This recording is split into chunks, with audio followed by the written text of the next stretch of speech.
حضرت محمد صلی اللہ علیہ وآلہ وسلم کی وہ انگوٹھی جو ایک کنویں میں گر گئی تھی اور جسے 1400 سالوں تک تلاش نہیں کیا جا سکا۔ آپ صلی اللہ علیہ وآلہ وسلم کی وفات کے بعد وہ انگوٹھی کہیں کھو گئی اور اپنے پیچھے کئی راز چھوڑ گئی۔ اس انگوٹھی کو کس نے اور کس لیے بنایا تھا؟ اس انگوٹھی کے گم ہونے کے مسلمانوں پر کیا اثر پڑا؟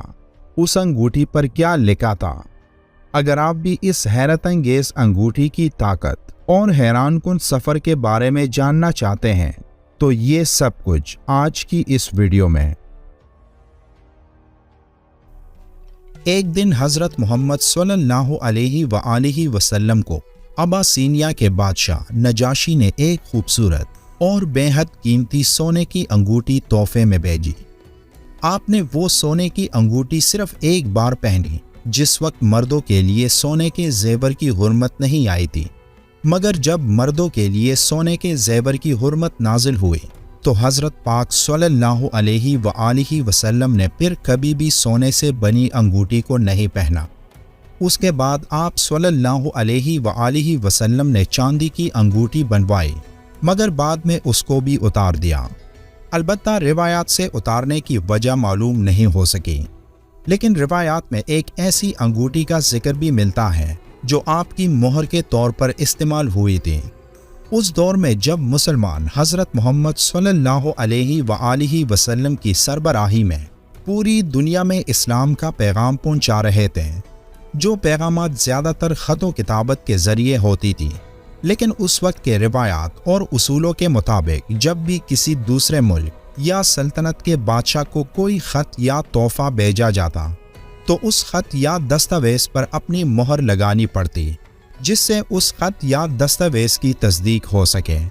ایسی ایک مہر حضرت محمد صلی اللہ علیہ وآلہ وسلم کے پاس بھی تھی، جو ایک چاندی کی انگوٹھی تھی اور جس کے سینٹر میں وہ مہر تھی جس مہر کو خطوط یا دستاویز پر لگایا جاتا تھا۔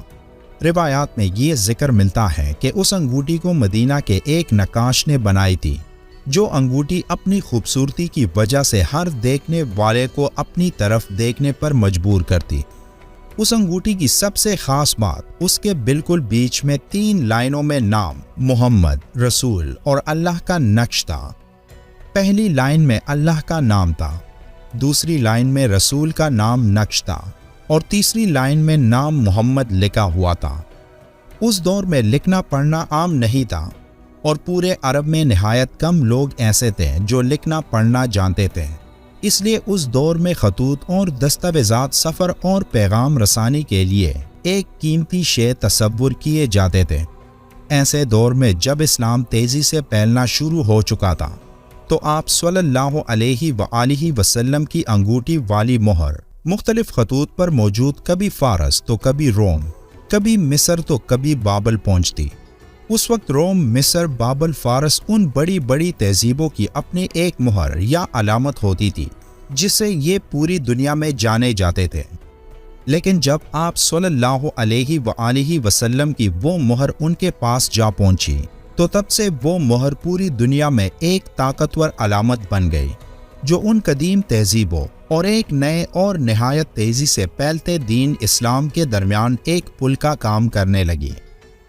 ایک روایت میں یہ بھی آتا ہے کہ آپ صلی اللہ علیہ وآلہ وسلم نے وصال تک اس انگوٹھی کو اتارا نہیں تھا، لیکن خاص مواقع پر ضرور اتارتے، جیسے کہ حضرت انس بن مالک رضی اللہ تعالیٰ عنہ فرماتے ہیں کہ حضرت محمد صلی اللہ علیہ وآلہ وسلم جب بیت الخلاء میں داخل ہوتے ہیں تو اپنی انگوٹھی مبارک اتار دیتے ہیں۔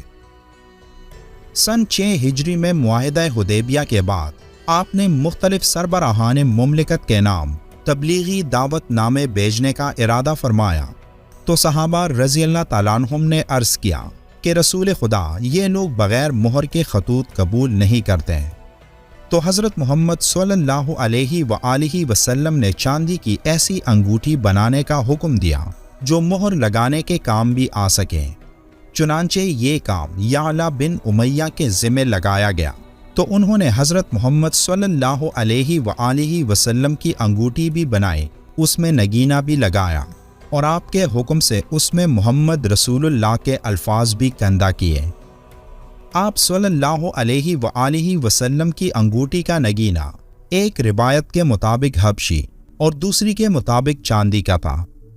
پھر آپ صلی اللہ علیہ وآلہ وسلم کی انگوٹھی مبارک وصال کے بعد خلیفہ اول حضرت ابو بکر صدیق رضی اللہ تعالیٰ عنہ کے پاس رہی، اور ان کی وصال کے بعد خلیفہ ثانی حضرت عمر رضی اللہ تعالیٰ عنہ کے پاس رہی، اور پھر ان کے وصال کے بعد خلیفہ ثالث حضرت عثمان غنی رضی اللہ تعالیٰ عنہ کے پاس 6 سال تک رہی۔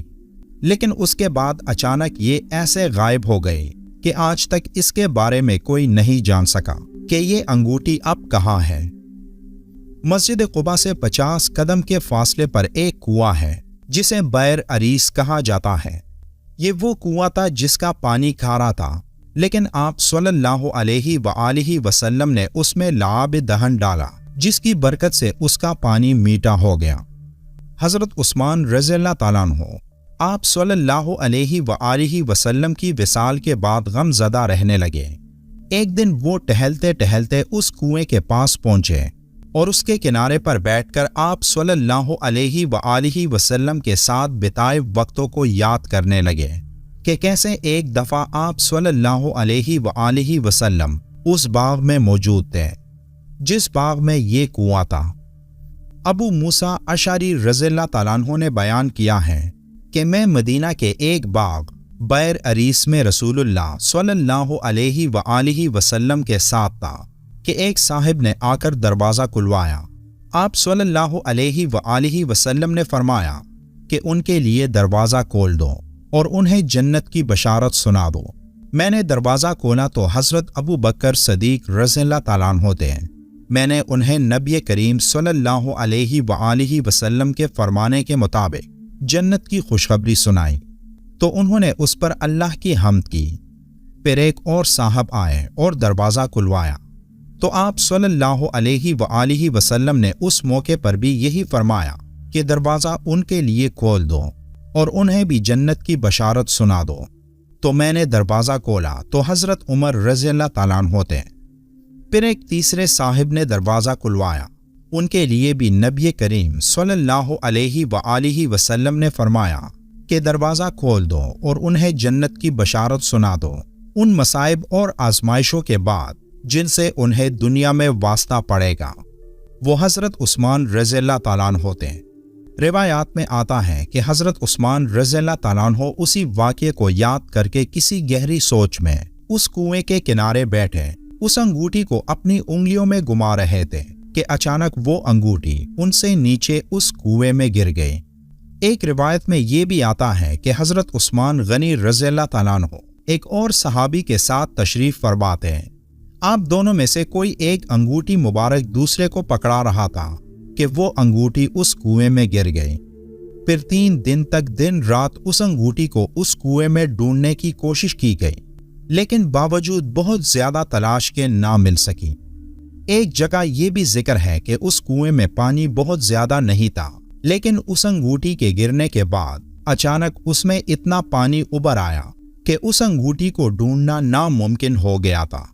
کہتے ہیں کہ اس انگوٹھی مبارک کے گم ہونے کے ساتھ خیر و برکت میں بہت فرق آ گیا اور اس امت میں نہ ختم ہونے والے فتنوں کا آغاز ہو گیا، حتیٰ کہ حضرت عثمان رضی اللہ تعالیٰ عنہ خود بھی شہید ہو گئے۔ آج کے جدید دور میں بھی اس انگوٹھی کی تلاش جاری ہے، لیکن اب تک اس انگوٹھی کو تلاش نہیں کیا جا سکا۔ کچھ لوگوں کا یہ بھی ماننا ہے کہ اس انگوٹھی کو چند اولیاء اللہ نے وہاں سے نکال دیا تھا اور ایک جگہ چھپا کر رکھ دیا ہے، جس کی حفاظت آج بھی کی جا رہی ہے، جبکہ ایک طبقہ اس بات کو مانتا ہے کہ رسول اللہ صلی اللہ علیہ وآلہ وسلم کی یہ مبارک انگوٹھی جب سے گم ہوئی ہے تب سے مسلمان تکلیف میں ہیں، اور ایک دن یہ انگوٹھی دوبارہ نمودار ہوگی اور تب مسلمان پھر امن اور سکون کی حالت کی طرف لوٹیں گے اور دنیا کی کوئی طاقت ان کو نقصان نہیں پہنچا سکے گی۔ شاید وہ دور حضرت امام مہدی کا دور ہوگا، اس بارے میں اللہ بہتر جانتا ہے۔